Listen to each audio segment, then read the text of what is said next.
Slovenská ľudová rozprávka v podaní Márie Ďuričkovej o medovníkovom domčeku. Kde bolo, tam bolo, boli raz dve deti.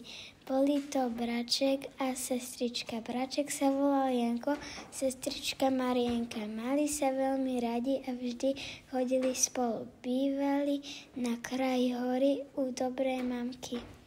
Raz Janičko povie dobrej mamke: Mamička, mamička, puste nás na jahody. Ale nie, synček, odpovie mamka. Hora je veľká, zašli by ste hlbšie, zatárate sa mi. Akože vás v takej hore nájdem? Nebojte sa, mamka, vraví Janko. Budeme sa len krajíčka držať. Nedali deti pokoja. Na veľa prosenia ich mamka pustila. Vzali krčiaštek a šli. Oberajú deti jahody, oberajú. 3 do úst, 1 do krčiaška. Najprv sa držia len krajička, ale čím ďalej od neho, tým sú jahody chutnejšie. Tu červená ako krv, tá veľká ako bombolec. Behajú, vyskakujú, hora sa ozýva. Už sú v nej hlboko a ani nevedia. Naoberali krčiaštek do vrchu a chcú sa vrátiť. Hľadajú chodníčka nieť. Volajú deti, nariekajú, majú strach. Hora je hustá a tmavá. Ach, prečo nedali lepší pozor? Kde je ich domček? Kde je mamička?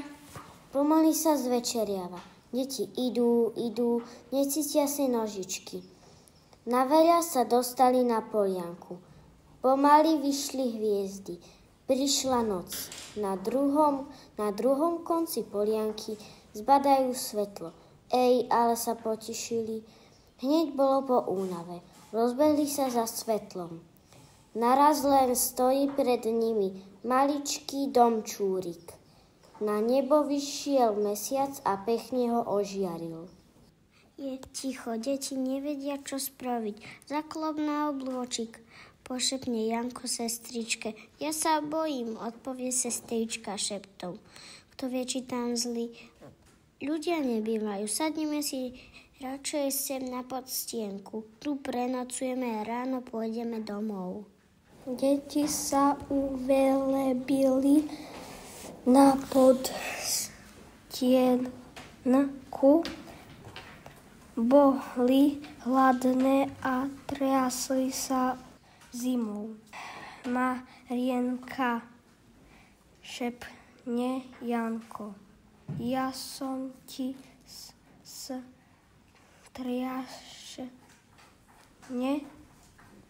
hladný, aj ja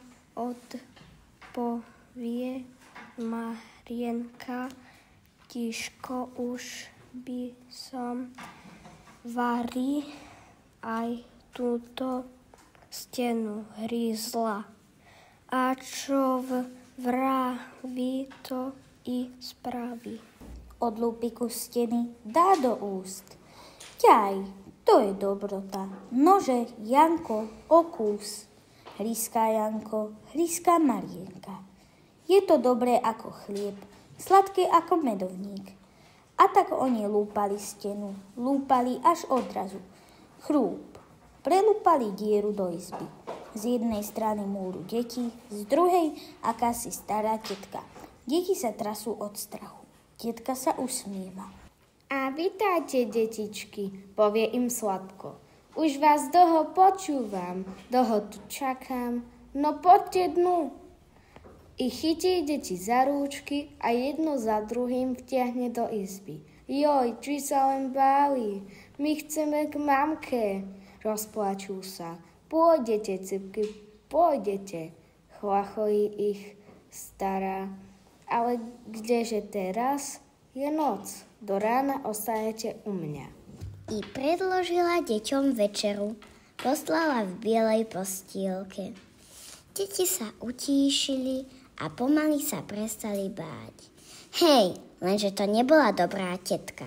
V ústach mala med ale v srdci jed. Bola to zlá Ježibaba a tento medovníkový domček čarami postavila. Ako lapajú rybky na udicu, tak ona lapala na medovník zatúlané deti.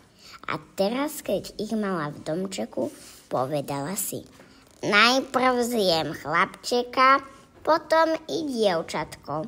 Kým sa chlapec vykrmi, dievča mi bude slúžiť. A naozaj, ráno len čo svitlo, drme Ježibaba Marienku za plece a kričí: darovnica, hore sa, poriaď izbu, zameď dvor a chlapčekovi sladko. Vstaňkaj, chlapček, pôjdeš so mnou. Nebožiatka deti postávali, Marienka sa musela pustiť do riadenia a Janko šiel za Ježibabou. Od toho dňa musela Marienka všetko robiť a Janko siel v krmníku. Ježibaba Jankovi vyvárala, vypekala. Marienka mu to nosila a kým Janko jedol, rozprávala mu o Ježibabe. Tak Janko vedel o všetkom, čo sa v domčeku robí. Raz Marienka prišla veľmi smutná. Ej, braček, je zle, nedobré. Tá striga mi povedala, že ťa krmi na pečienku. Dnes príde pozrieť, či priberáš. Ale keď ti povie, aby si ukázal prst, vystrč ti vždy tento koštialik. A Marienka podala bračekovi koštialik, ktorý si odhneď schoval. Onedlho príde Ježibaba ku chlieviku. Janko, ukáž prst cez škaru, povie sladkým hlasom. No Janko už vedel, čo je. Namiesto prsta prepchal cez škaru koštialik. Ohmatkávala Ježibaba koštialik, krúči hlavou. Ba, vyťahne z vrecka je akýsi žabý kláč a pidlíka ním koštial. Pidlíka. Čaj, aký si chudý, vraví nespokojne. To ťa musím ešte pokrmiť. Zajtra ťa sestrička trocha povozíka po slniečku. Keď sa prevetráš, bude ti lepšie troviť. A baba nič nezbadala, lebo bola veľmi nedovidná.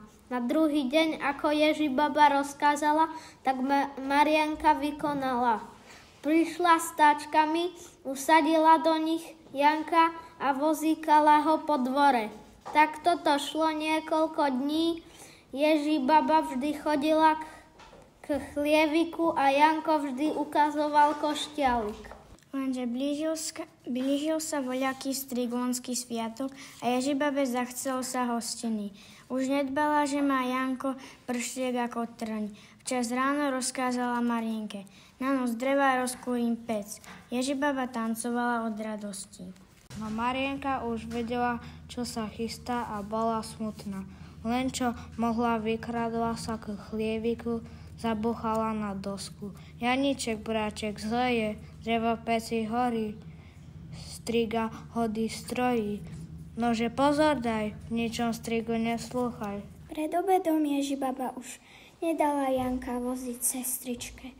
Vypustila ho sama z chlieva a za ruku ho viedla pred pec. Z pece šla horúčava. Pred ňou stáli táčky, ale táčky boli železné. Hop, to už nie je dobré, pomyslí si Janko. A tu mu len Ježibaba povie: dieťa moje, sadni si na táčky. No Janko už dáva pozor. Urobí sa nevedomým, díva sa na táčky a povedal: a keď ja neviem. Ako? Ukážte mi vy, detuška. A tu si chytrá Ježibaba sadne, rozkladá sukne a prostému chlapčekovi ukazuje takto a takto. No len čo sa Ježibaba dobre usadila, pochytí Janko táčky a zvolá: tískaj, sestrička. A tu obaja milú Ježibabu šups do rozpálenej pece. Juj, začal Ježibaba vrieskať. Hrnie sa von, ale deti vzali z kúta metlu a do nej No a to bolo ich šťastie, lebo metla mala tú moc, že z jej prútikov sa porobili dlhé ihly, ktoré z pece nikoho von nepustili. Nadávala Ježibaba, všetko zlé sľubovala. Ale čože, keď sa vrhla, všade sa len hrozne popálila. Hrabala sa z pece i ponad pahrebu, ale chytili sa sukne a na nej a začala celá horieť. Tak ona horela až zhorela celkom na uheľ. A hľadiv divúci, medovníkový domček odrazu zmizol, ako by ho dlaňou zotrel. Polianka stála tu holá a na nej 2 deti. A slniečko svieti rovno na chodníčok, čo sa tu prepletá pomedzi stromy. Á, zvolala Marienka prekvapene. Kde sa tu vzal tento chodníček? Koľko som sa ho ja márne nahľadala. Nuž ale ako ho mohla vidieť, keď tu všetko Ježibaba čarmi tak zamotala. Upiekla sa Ježibaba, stratili sa i jej čary. Dedičky si poskočili a pustili sa chodníčkom. Išli a po veselom putovaní vrátili sa pekne domov. Bolo to za stretnutie. Mamička ich ešte vždy oplakávala a tu naraz, keď jej odvrknul. Objímala ich, boskávala a plakala už od radosti. Za neposluch by si boli zaslúžili dáky trest, ale kto by na takú vec myslel v toľkom šťastí? I detičky boli šťastné. Od radosti, že sú doma, uviazali mačky na chod zvonec, naháňali ju sem i tam, zvonček zvonil bom i bam a už je tej rozprávočky koniec.